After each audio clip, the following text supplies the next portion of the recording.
Is it that you're not allowed? Let me check. I tried to do, and it was telling me that I'm not allowed to share my screen. Wait, let me check. Okay.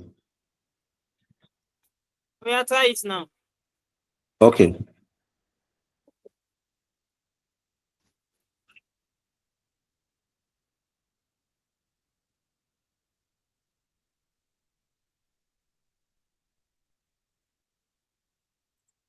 Can you share now? Yeah, yes, I think it's coming up now. Yeah, I can share now. Okay. So when you start seeing my screen, please let me know.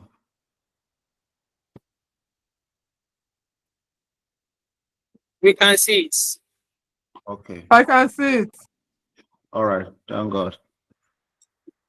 So, like I was saying, we'll try as much as possible to be very brief while going straight to the point and making some sense. And I want to let you know that you're in the right place. The journey has actually been cut short by Mr. Yusuf, Apex Professionals, by making this summary. And like I usually say in my classes, why I'm a part of this class today is because he was one of the people who guided me through. I read some of his materials regarding some of the courses, the summary, and the journey was actually very easy for me. And I promised him that I was going to support the work he's doing. So we do this at no cost. We don't bother people why we do this. So we beg you to Sorry, we cooperate can't with see us your while we screen. try to achieve.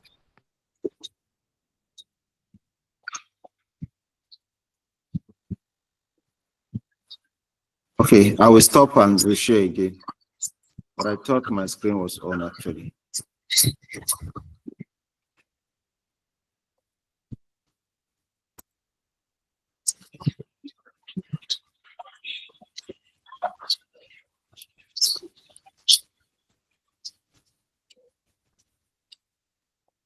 So what about now? Still not coming up. What is happening now? We can see It's it. up, We oh, can it's up. see your Continue. screen. Your screen I is can see your fine. screen. Oh. You I can can see see your it. screen. Okay, please, maybe you can just drop and join if I you can are see not your seeing. screen now. Okay, so maybe the network is from your end. Okay, so without saying so much, my name is Gabriel. You can just call me Gabriel, or you call me Ate or Tese, whichever is easy for you, but Gabriel is the easiest one. So we're discussing concepts and need for assurance. So like I said before, this material will be available for you. If you need it to be following us from your end, you could just chat Apex, chatting directly, and you get a copy. The copy I have is protected. I cannot be able to share with you. We can give you the one that you can use from your end. It goes for a very little token, which I don't know for now, but you can hit him up to get the cost. So we're just going to be discussing concept and need for assurance. So this is taking us back to the meaning of what audit is. And I want to know that you are all in skills class. If you are not in the skill class here, you are not in the right place. This is audit and assurance for skills. And this is for May diet.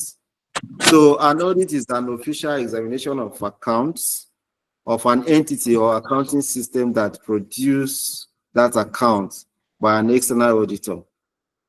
And the main aim or objective of an auditor is to convey an opinion as to whether or not the financial statements of an entity are prepared according to an applicable financial framework, which is decided by the individual country legislation, like we have CAMA 2020 in Nigeria and other accounting standards.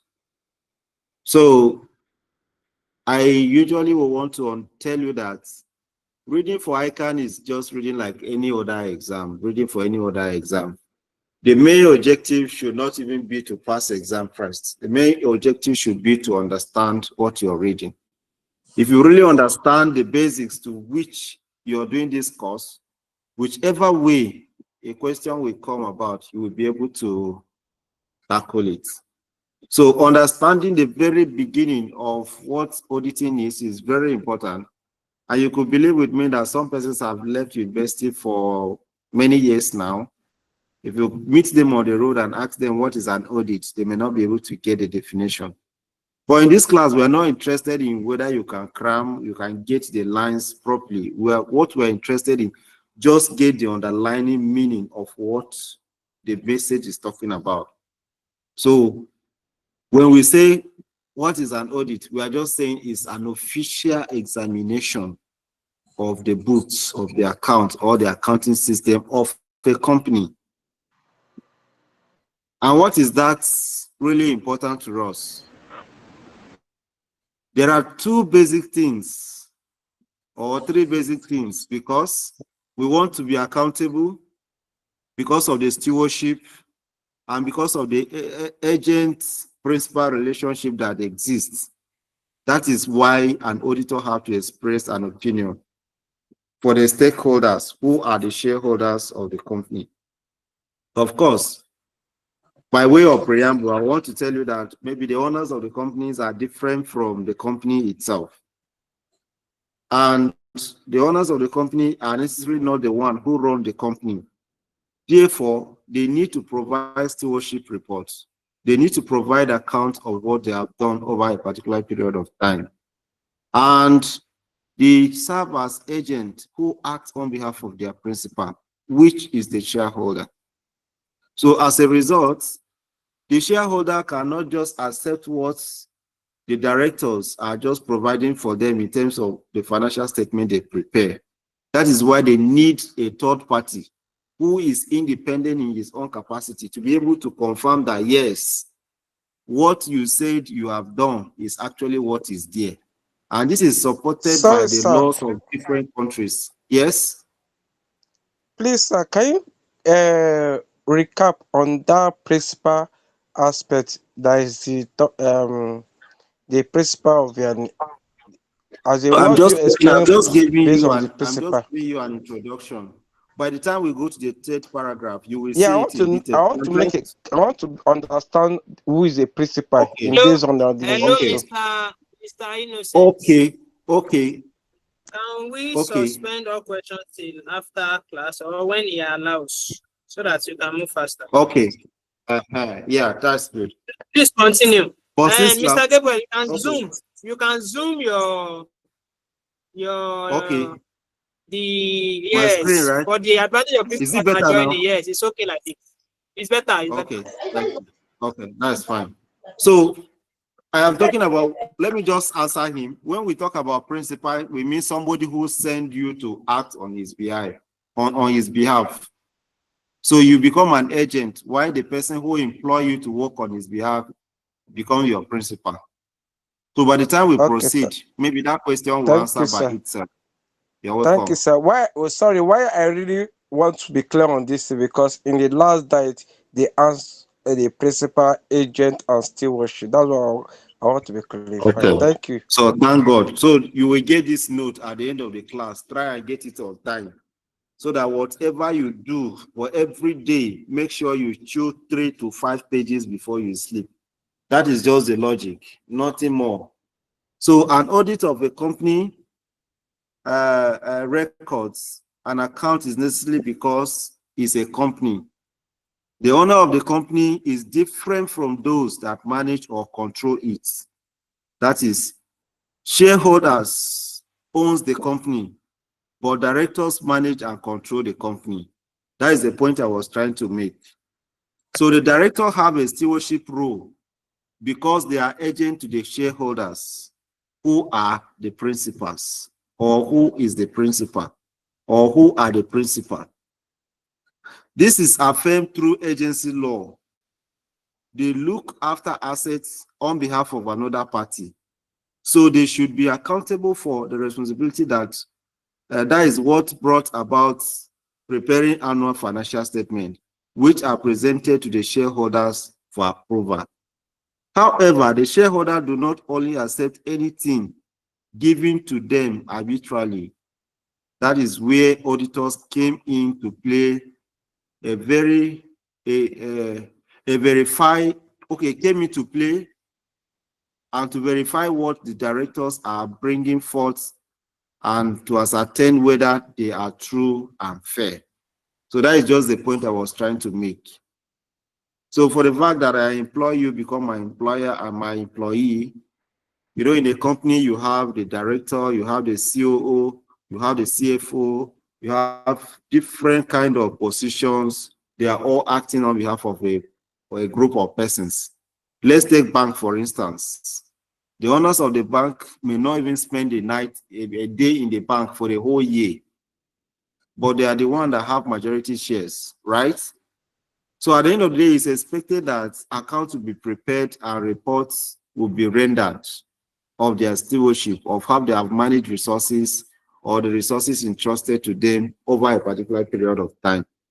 And the law said that they must do this every year.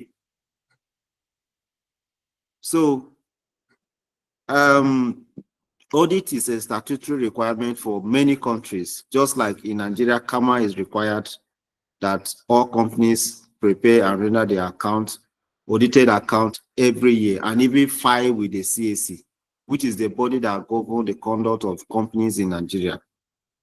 So it is very important that audits are conducted and the opinion of the auditor is expressed over the financial record and the accounting system of every organization or every company over a particular period of time. So as we progress, you will see why, you will see more reasons. You are seeing the reason why audit is necessary, but you are going to see more reasons why we progress. And you will now come to understand that the course is not actually far from you. You only need to get the basics. And the way this man has simplified this document, if you get it, I'm very sure it will help you to understand from the very basics. So the concept of an audit traces back to the ancient times of the Egyptian and Roman empires and the medieval time, where independent auditors were employed to check accuracy of return from stewards.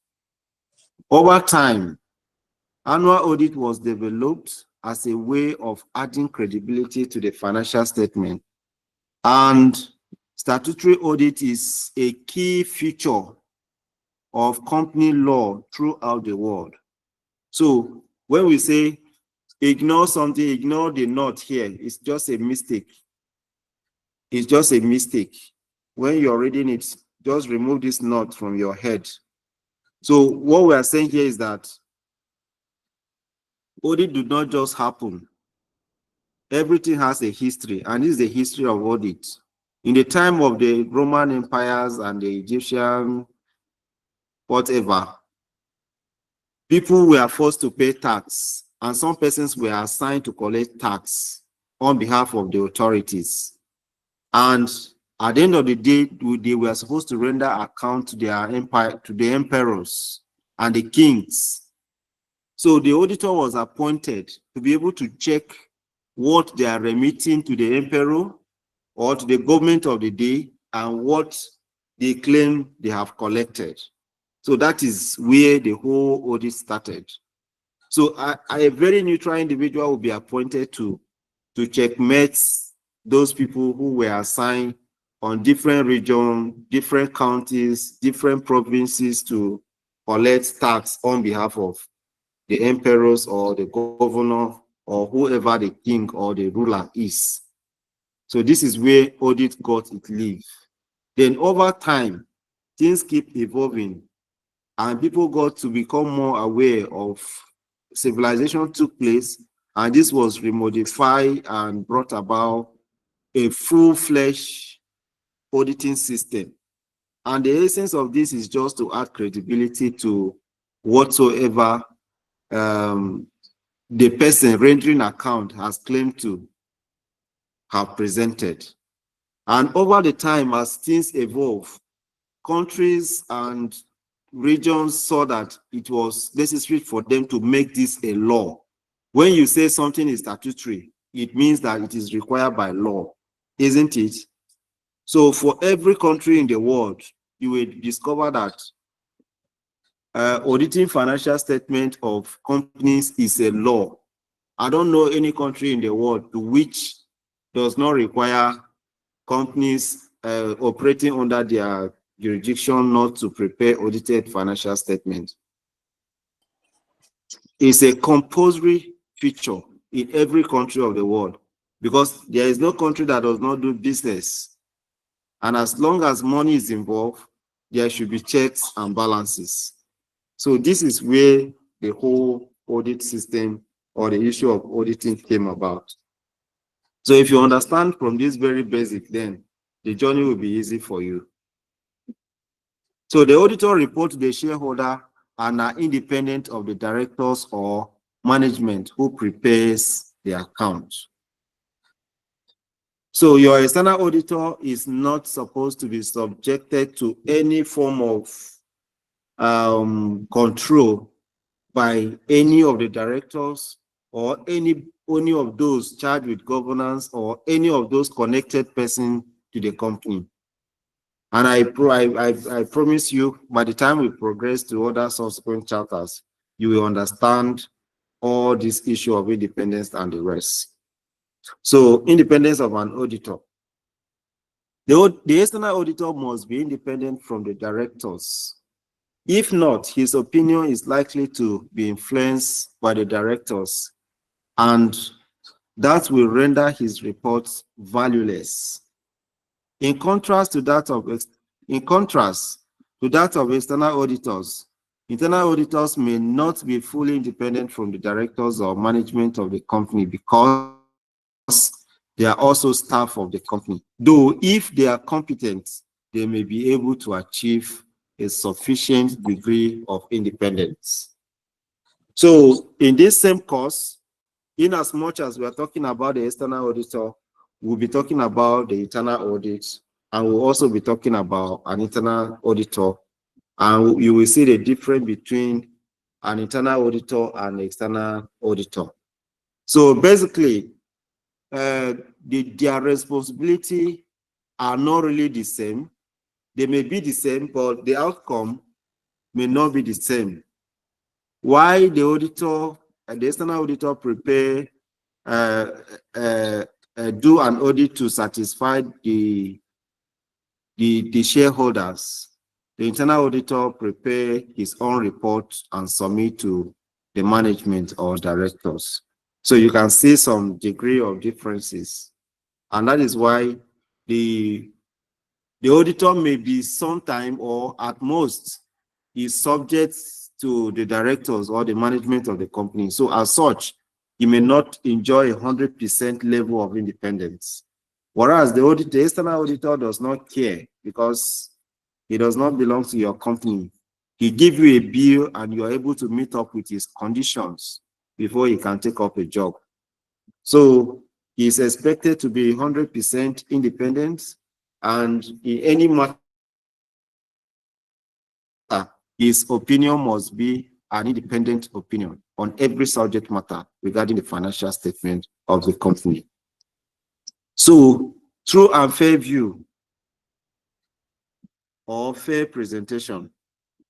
The auditor is to report on whether the financial statement gives a true and fair view, or that the performance of the entity during the period and the position of the entity at the end of the financial period is presented fairly.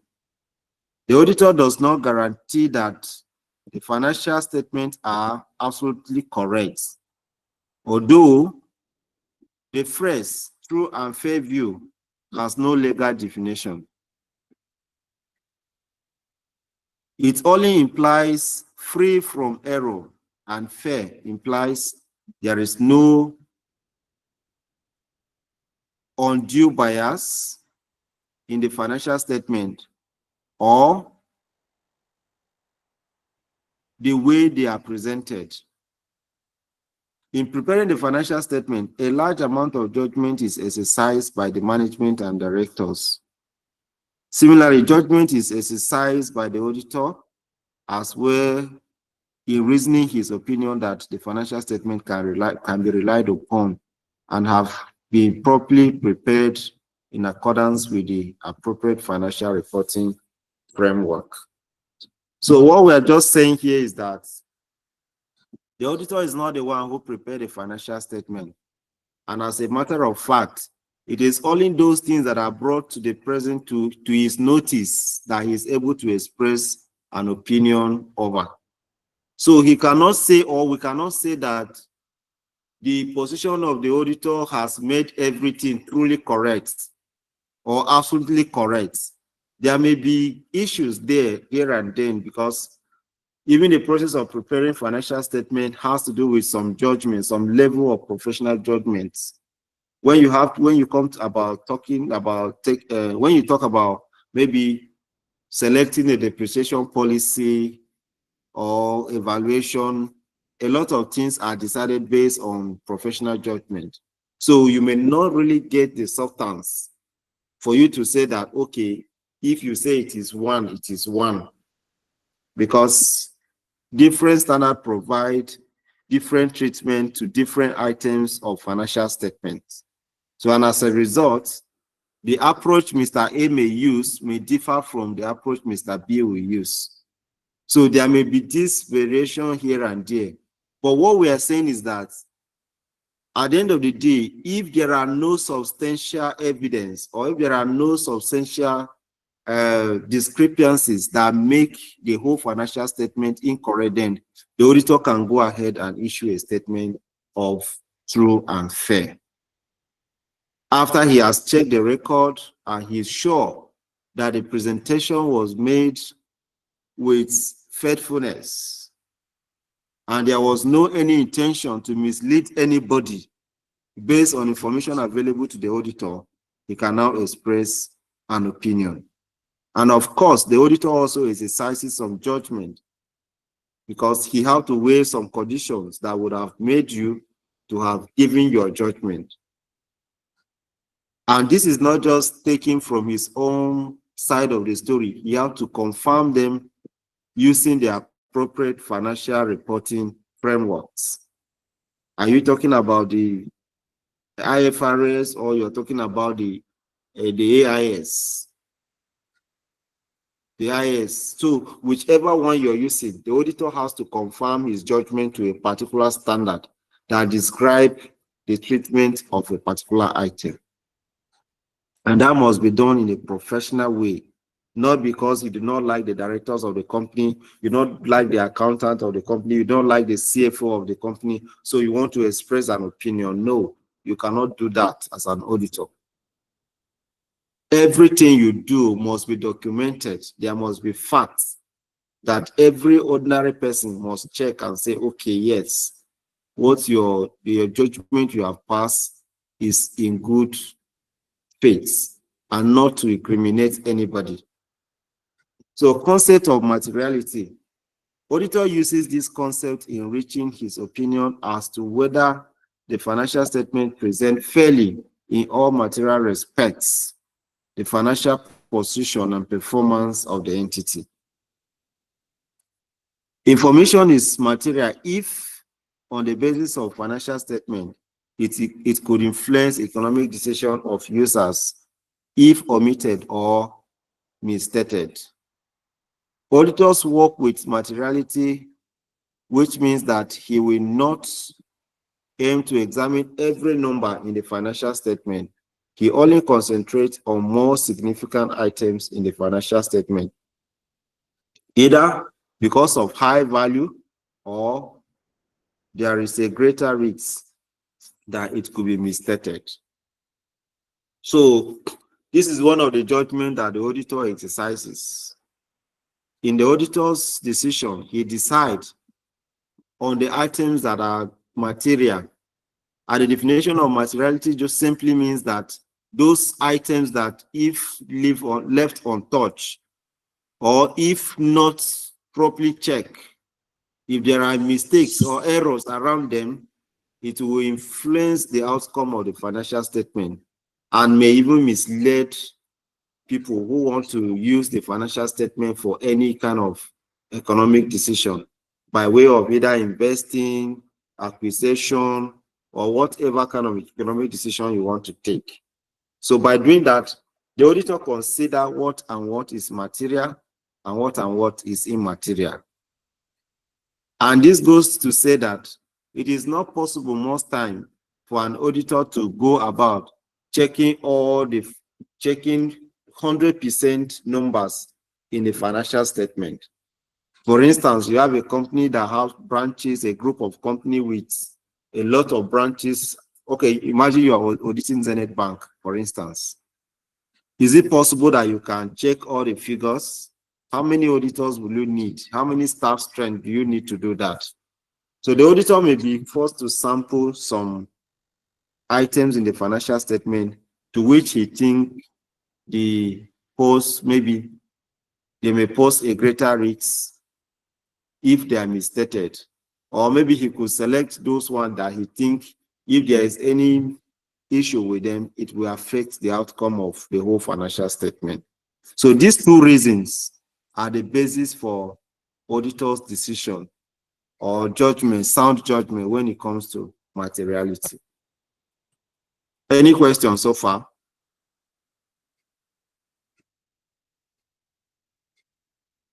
Okay. So statutory requirement for audits. Most countries impose a statutory audit to be carried out on the financial statement of most companies, except smaller companies, partnership, sole traders, and clubs who are not subject to statutory audit requirements. But a voluntary audit, if they like, they can carry out a voluntary audit if they like. Even in Nigeria, the case is also the case. So, statutory requirement of an annual audit is to be carried out on the financial statement of all limited liability companies, with the exception of a small company, according to new CAMA as amended 2020. So, it is statutory for all limited liability companies to carry out audits on their financial statement, except the company defined as small companies. And as it stands today, what is a small company in Nigeria? I think the last time I checked, it is a company whose profit is less than 50 million or 50 million and below. It used to be 25 million, but it has been doubled as at 1st of September 2024. So that is the definition of a small company in Nigeria. And there are other features too that you can check to add up to what a small company is. So in as much as some of these like smaller companies such as partnerships, sole proprietor, sole trader, and even clubs are not mandated by the law to perform audits or to carry out annual audit. They can also inquire to know the status of their financial statement. And if you really want to go far, you really need to do things right. So you can see people calling you here and there to come and check their books for them to be sure that, okay, what they are doing, the business they are doing is fine. Yeah, they can do that. But just know that they are not required by law as it is required from limited liability companies. So assurance engagement. Assurance means confidence in ordinary English, if you like. So in an assurance engagement, an assurance firm is engaged by one party to give an opinion or assurance on a piece of information prepared by another party. This gives assurance to the party that hire the assurance firm, that is the shareholder, that the information can be relied upon. Assurance can be provided by an audit or a reviewer or a review. So what we are saying here is that in the case of an audit, nothing is excluded. The auditor looks at the whole financial statement in a holistic view, ranging from your current asset from your fixed asset, all your liabilities, your equity, what of you depreciation, any item of the financial statement is what the auditor look at. But in case of assurance, it could be a revaluation item in the financial statement.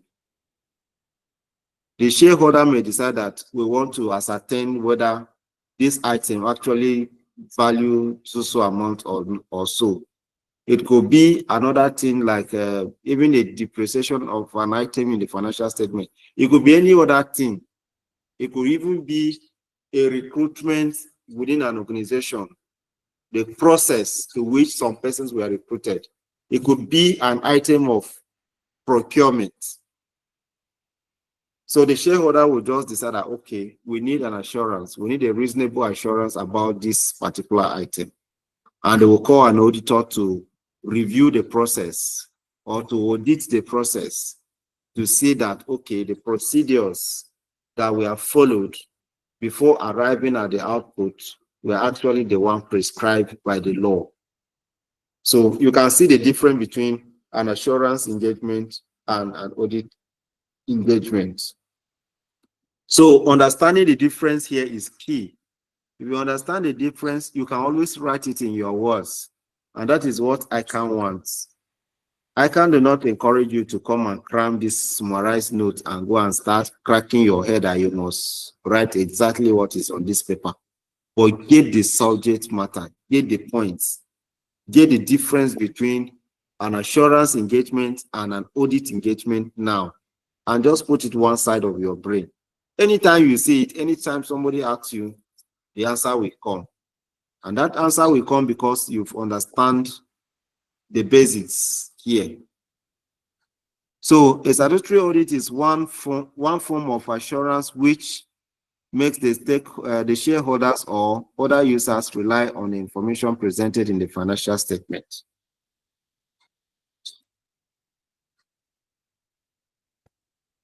So the statutory audit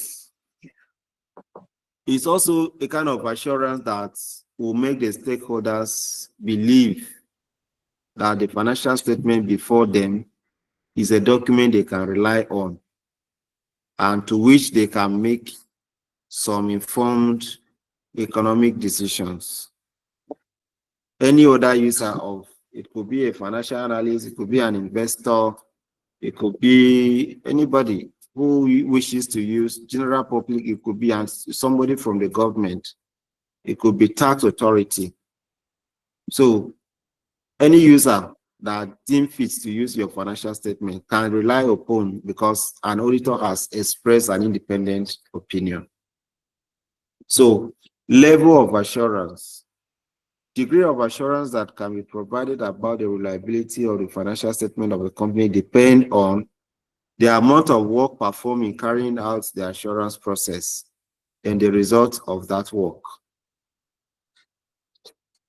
So when you talk about the amount of work performed, you're looking at the intensity of the work and the quality of work done by the auditor or the reviewer or whosoever has been commissioned to carry out the assurance engagement.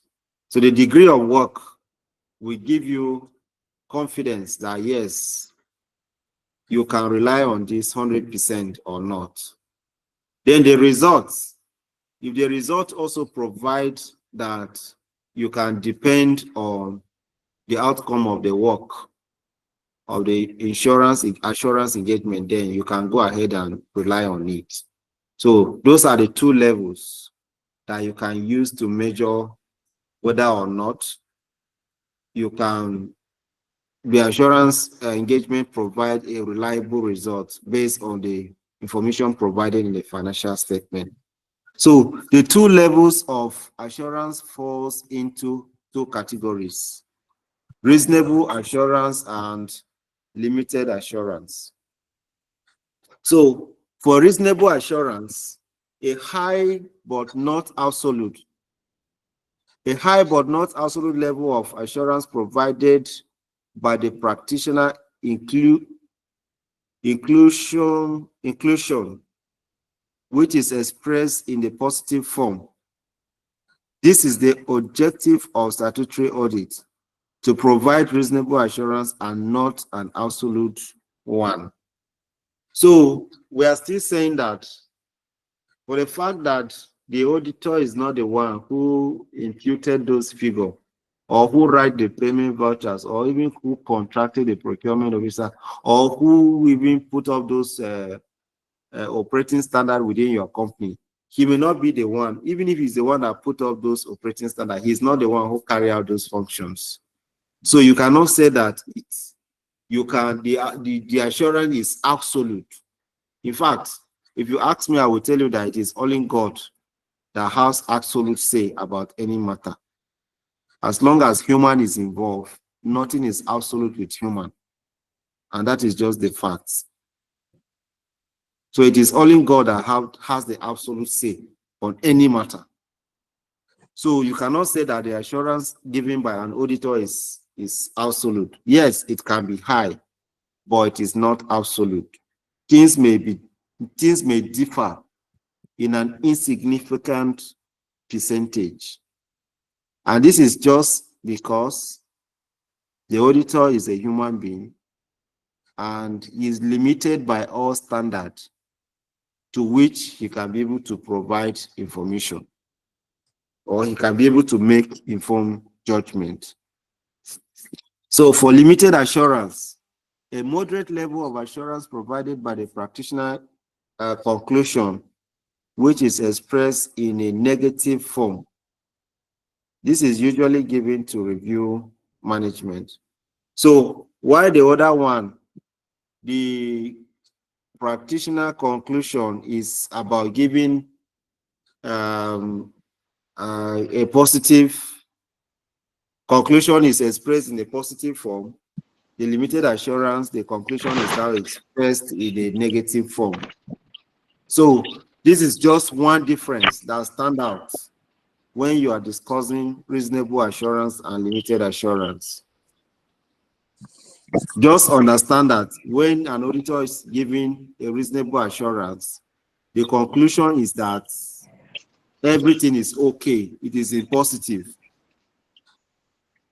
But when he is giving a limited assurance, he is trying to say that for some reasons, he cannot tell you to go and rely on that financial statement, for reason being that XYZ was not as it was supposed to be. So the auditor is limited in giving his assurance that, okay, you can go and rely on it. He can give you a caveat that, okay, yes, you can be able to take up this and this, but be aware of so and so matter regarding the subject matter. So that is just the difference between reasonable assurance and limited assurance. So as said earlier, an audit. So I want to talk about assurance provided by an auditor now. So as said earlier, an audit provides a high but not absolute level of assurance that the audited information is free from any material misstatement. This is often referred to as reasonable assurance. This can be provided by external auditor or an internal auditor.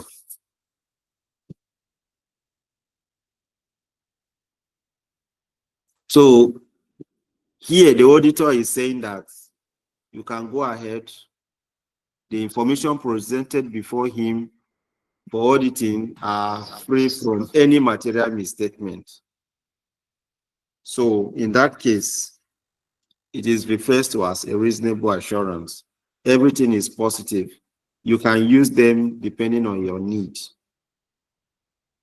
And this assurance can be given either by your internal auditor or by an external auditor. An external auditor is an external audit is performed by an appropriately qualified auditor manager appointed by the shareholders and independent of the company. So this is just a definition of an external auditor.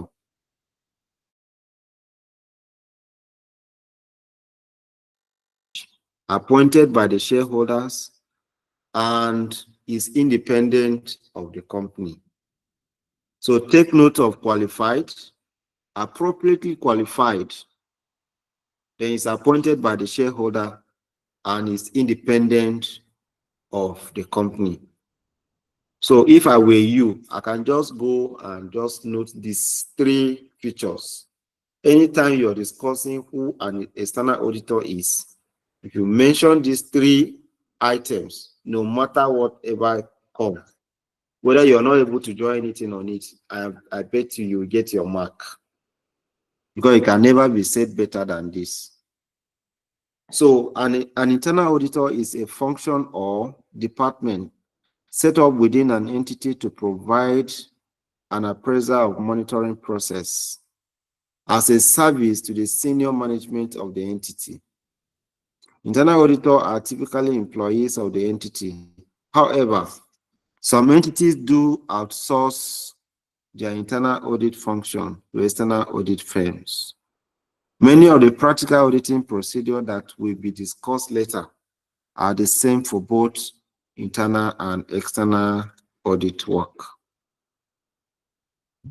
So why in the former, the external auditor is not an employee of the company, the reverse is the case when it comes to an internal audit. So it is like a department or a unit within a company that is saddled with the responsibility of checking how processes are carried out in the organization. So for us in this class, which I believe 90% of us here are finance persons, either you're in audit, you're in account, you're in finance, you're in cash, you're in receivable, or whatsoever you're doing, you're in payroll, whatever you're doing is still related to finance. You will discover that there are different kinds of manuals you have in your organization. It's either you have your manual around procurement, around cash management, around asset management, around petty cash management, around travels, whatsoever it is. There are written policies that guide the conduct, and these are called standard operating procedures, which are sometimes also called internal controls. You go to organization, you will see approval matrix. You will see approval in threshold. So director can approve, so can officer can approve, a manager can approve. Those are the limitations that your policy can state. So what we are saying here is that the auditor is like a police dog within your organization who ensure that people do the right thing by checking how they are doing what they have signed to undercarry or what they have signed to undertake. So that is just the work of an internal auditor, appraisal and monitoring of the processes within an organization. So we are saying that it mustn't be that the internal auditor must be the employee of that company before he can be appointed as an internal auditor. No. He can be an external audit firm which is outsourced to take care of a company internal audit process, just like a department. So it will not be their responsibility to be able to check the processes of that company and render the advice and also write reports for improvement and make recommendations to the management. So many of the practical auditing procedures that will be discussed earlier, we have said this before, they may not look different from that of the external auditor. Because on many of the subject matter, what the external auditor will do is still the same thing that the internal auditor will do, where the process are the same. So assurance provided by a review. A review is a voluntary assignment or investigation carried out on an aspect of the financial statements. In contrast to reasonable level of assurance provided on audit, a review will only provide a moderate level of assurance that the information under review is free of material misstatement. The resulting opinion is usually, though not always, expressed in form of negative assurance. Negative assurance is an opinion that nothing is absolutely wrong. In other words, nothing has some. Nothing has come to our attention to suggest that the information is misstated. This is what it means. So a review function, when we are saying review, you're really not doing the job afresh, but you're checking just the process to which they arrive at certain figure. It could just be to recast the balances, or just to sum up, or just to check the key items on the financial statement, or whatsoever the subject matter may be, to confirm that, okay, yes, there is no any intention to misstate any item, or with material, there are no material misstatement regarding the subject matter. So an audit provides a high level of positive assurance than a review, because an audit work is likely to be more time consuming than a review, and so it is also more costly.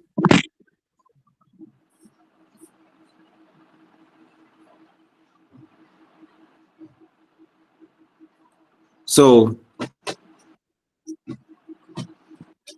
negative assurance is necessary in a situation where the auditor cannot obtain sufficient evidence to provide positive assurance. For example, an auditor may be engaged to review a cash flow forecast. A forecast relates to the future and is based on many assumptions. So auditor cannot give positive assurance that the forecast is accurate. Someone's phone is not muted. Mohammed. Thank you. For example, an auditor may be engaged to review a cash flow forecast. A forecast relates to a future and is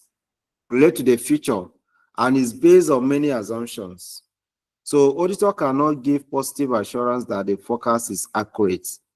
He can only provide an assurance in a negative manner that nothing has come to his awareness to suggest that the forecast contains material errors. So this is to say that the auditor has checked all the assumptions stated therein for the forecast, and can conveniently say that, okay, in all material judgments, there is no intention whatsoever to mislead or misstate the information thereof. So he can be able to issue a negative assurance that nothing has come to his awareness to suggest that the forecast contains a material error. So elements of assurance engagement. Existence of a three-party relationship, namely the practitioner, responsible party, and intended user. So the practitioner, that is the person who is carrying out the duty. The responsible party is either the directors of the company or the management of the company. And the intended user is either the shareholders and either those who are the end users of the financial statement. Then we have subject matter, suitable criteria, sufficient and appropriate evidence, and assurance report. So these are elements of assurance engagement. I wanted to check my time because today we want to go 1 hour, and it's already 10 o'clock. So I think I'll be stopping at the next few minutes. The statutory audit and regulatory framework. Requirement for an external audit according to CAMA 2020. Exemption of small company from audit.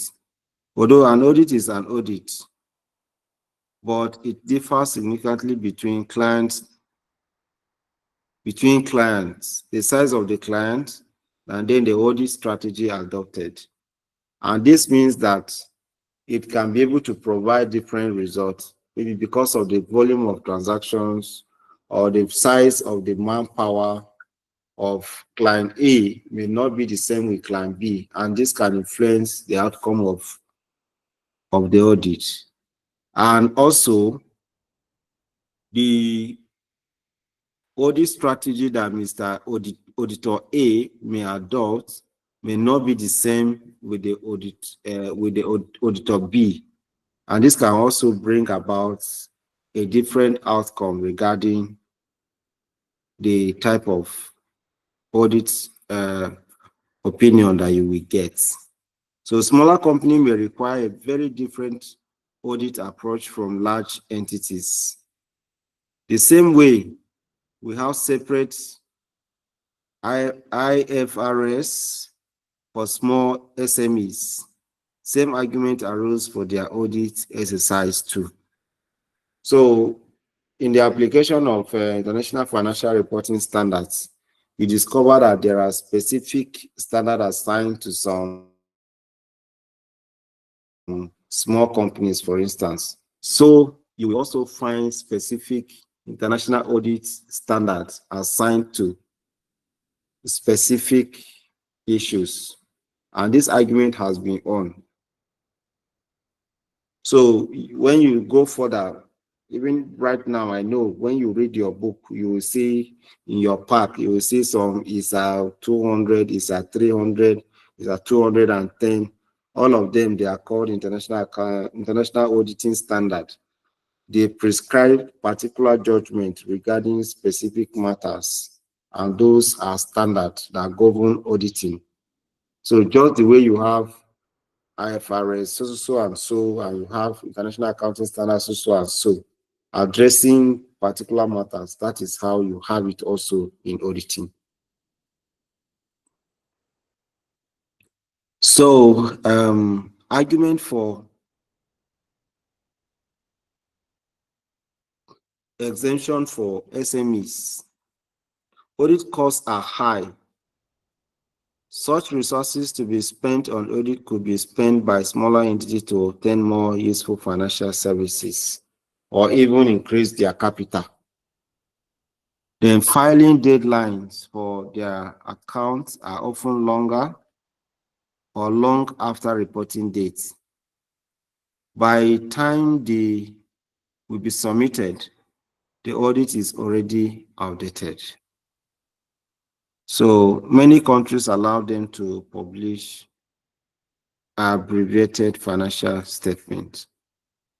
So those are some of the reasons you could find some small and medium enterprises, businesses exempted from audit. The argument against audits. Argument against their audit. We are referring to SMEs. They need to be audited so that their account shows true and fair view. Auditing their account gives user some level of assurance. Statutory audit imposes a level of discipline on companies. Bank often requests for audited financial statement to allow them some loans or loan. Tax authority also accepts audited financial statement for tax returns. Then in case they grow bigger, their account will not have material misstatement. So these are some of the points that question can come and ask you to support an argument in support of audit for small and medium enterprises. So whichever the argument is, there are enough points for you to be able to state them. So I think at this point, I'll be hanging on, but before I do that, if you have questions, please you can just unmute and speak. Today is an introductory class. By next week, hopefully, we will be doing more.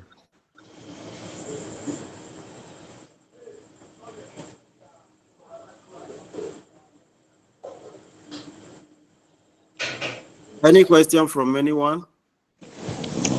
Yes, sir. Okay. You can send your question, please. Go ahead.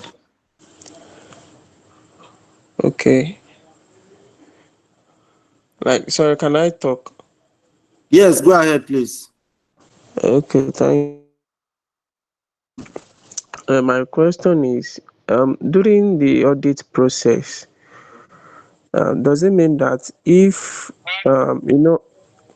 it doesn't mean that if we are to be checking the documents that are connected to any account we are checking, does it mean that any document that has the name of all these small businesses, what are we going to do to all those kind of documents, since they don't really have anything to do with tax? So I don't understand that part, because Okay. it's possible that a company gets some of the items from all these small businesses and they get receipts for them. So is it that we are going to remove them from our, I don't know. That's Okay. my question, So, sir. so what we are doing here today, the course is auditing and assurance. If I understand your question, CAMA, that is Company and Allied Matter Act in Nigeria, as of 2020, exempts small and medium companies from auditing. So what we are saying is that, please, if you're not talking, just mute your microphone so that we can get ourselves very well. Okay, so we are saying that in Nigeria or in some part of the world, companies whose size, maybe you have just 5 employees. CAMA, if you check CAMA, that particular section define what a small company is. And one of the features I mentioned in this class before was that maybe some companies that their profit is less than 50 million. They are a small company. So the government is not saying that they must perform audits, annual audits. Like the law is saying that big companies, limited liability companies must perform annual audits. So we're now saying that if you look at the argument for why they should not perform audit, they are saying that the little resources they have, because cost of getting an auditor to check their financial statement may be high. So they could use that money in achieving another financial service. For instance, some of them will discover that they don't even have an accounting software. They are using Excel to keep their financial records. Why not use that money you want to give an auditor to come and audit your financial statement and set up an an accounting software that will improve your financial statement or improve your financial records? Do you understand? So we're not talking about an accountant here checking receipts or invoice of a small company. We are talking about auditor. Before an auditor can go to a company to audit that company must have invited the auditor, isn't it? That company must have appointed that auditor to act on his behalf to check the accuracy of financial statement, numbers, and express an opinion. We are now saying that that is not necessary for a small company, because it might also be that they have a longer time for their filing. So by the time they produce the financial statement, it may not even be relevant for filing because the time would have passed.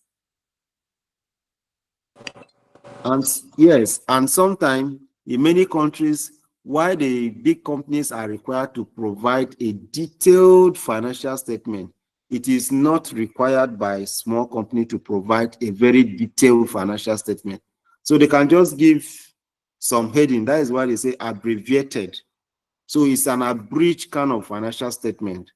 That used to be standard 20 when we are still doing accounting in those years, when we have SARS. But I think that is not in use again. So we are saying here that auditing may not be necessary for small companies. I will employ you to check CAMA. I don't know the section for now. I've forgotten the section now, but there is a provision in CAMA that exempts small company from audits. And it gives the condition. They define what a small company is. They give you the features that if you see, they say even in Nigeria, statutory requirement of an annual audit is to be carried out on the financial statement of all liability company, all limited liability companies, with the exemption of a small company according to the new CAMA. Do you understand this clause? So it means that there is a specific exemption for small and medium enterprises in Nigeria, that their audit is not compulsory like that of limited liability companies. So I don't know if this answers your question. Otherwise, well, maybe you can chat me up on WhatsApp. We'll talk again about it. Any other question? Yes, sir. Good Hello, evening, sir. sir. Okay. Can I go ahead, sir? Good evening, Please sir. go ahead. Go ahead, please. Okay. Thank you, sir. Thank you very much for tonight's class. And sir, during the lecturing, you mentioned that auditor does not only come to check the books; they can also check other things. Like, and I want to ask that. Does it mean that even as far as owings, maybe a figures appears in the record and auditor is skeptical, raise a question like, if for a status of a company like this and you're owing this type of amount, is it possible to recheck the said amount or loan? For instance, I want to know, and maybe for other items like maybe vehicles or some other thing, can they be also audited by auditors? Thank you. Okay, thank you very much. That is a very good question. So basically, companies are expected to keep their loan register, isn't it? So you maintain your liability books, and it is expected that there are supporting documents. If you say you take a loan from the bank, there is a process that would have given birth to that. There should be an agreement between you and the bank, isn't it?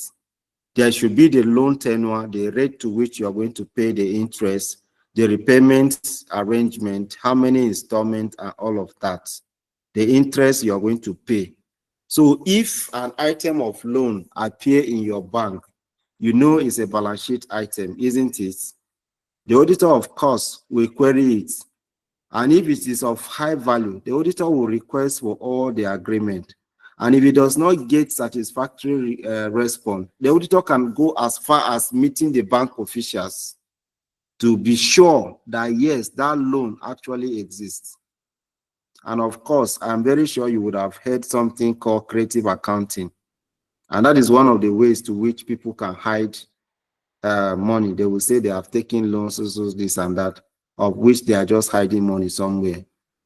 Do you understand? So the auditor can go as far back as meeting your creditor to inquire about the history of a standing loan. Assuming, for instance, now you're doing an audit, and in your comparative figures, you have seen that in the past 5 years, a particular amount has been appearing as loan, has been appearing as loan, has been appearing as loan for the past 5 years. Of course, you know that when you see a financial statement, you will see a comparative figure that will show the figures of last year and the figure of this year, isn't it? Now, it is your duty as an auditor to be able to inquire about the history of such an item.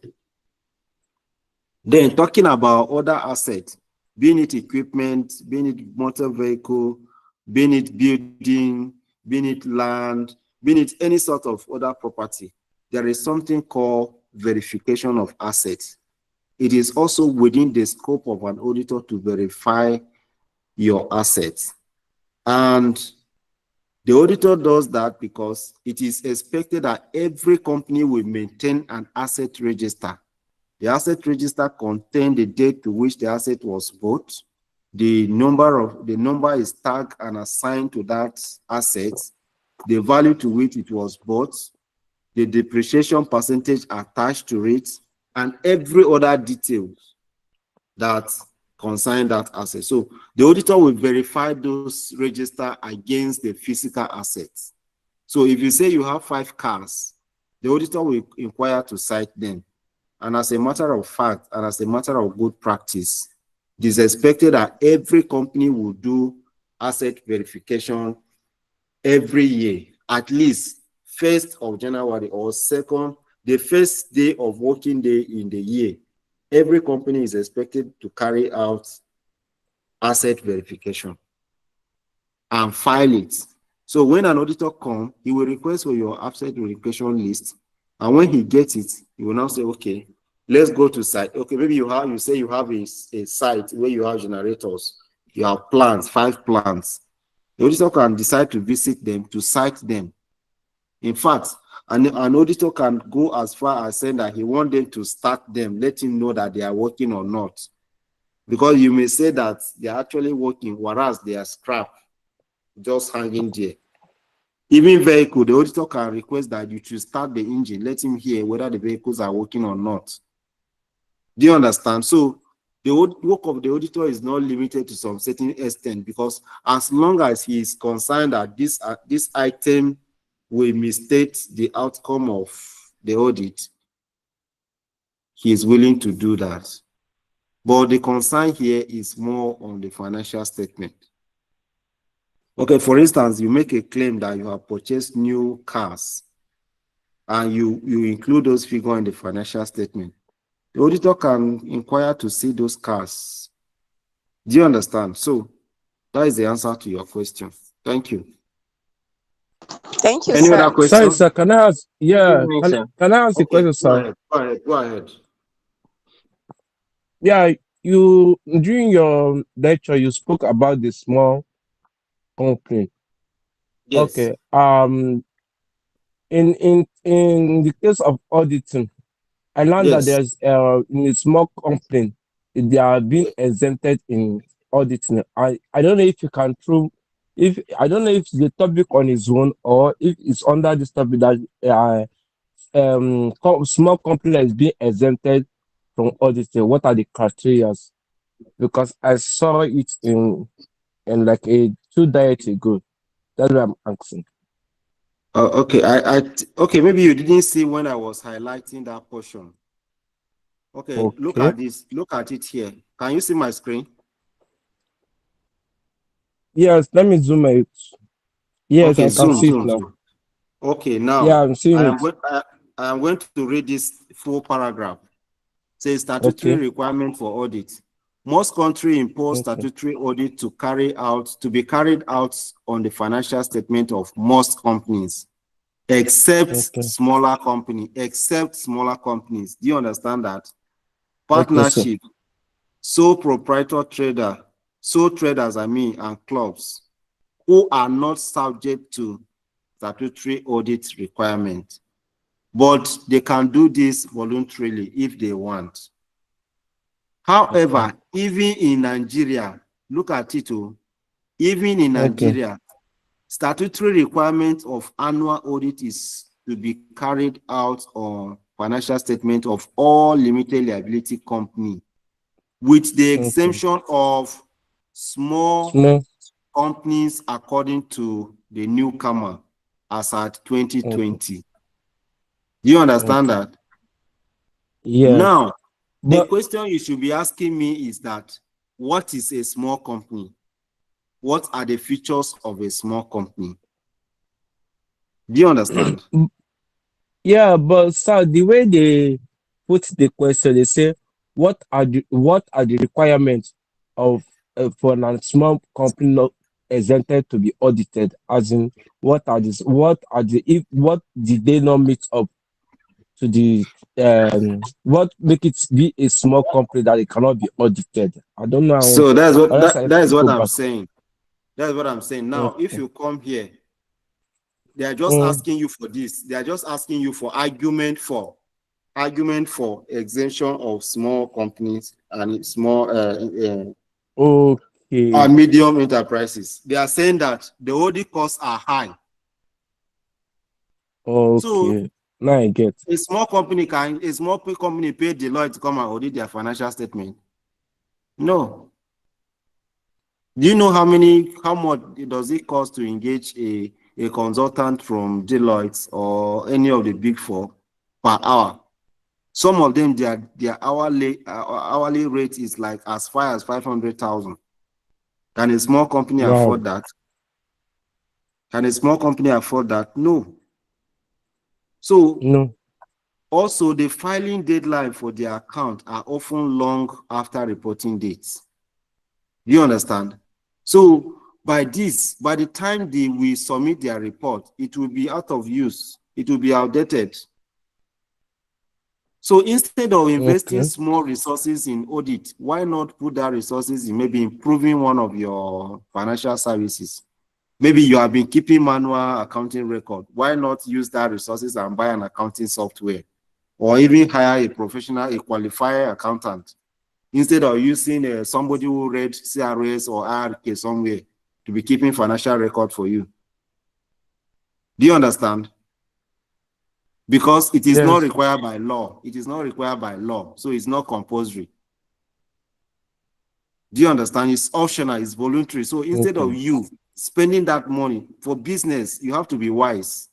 You have to take good economic decisions. So instead of you dwelling much on an auditor, why not look for a professional accountant who can lead the team, who can make sure that all the figures, everything within the accounting system is correct? So these are the reasons that you can argue that, okay, yes, a small company does not require Yeah, audit. yeah. You've answered my question. This is what I was looking for. Yeah, Okay, thank you've you. answered the question. All right, Thank you, thank sir. you. All right. Thank you, sir. Good evening, Thank sir. you, Mr. Gabriel.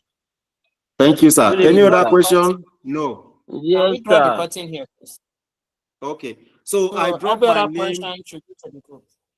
Yeah, I dropped my name on the chat box.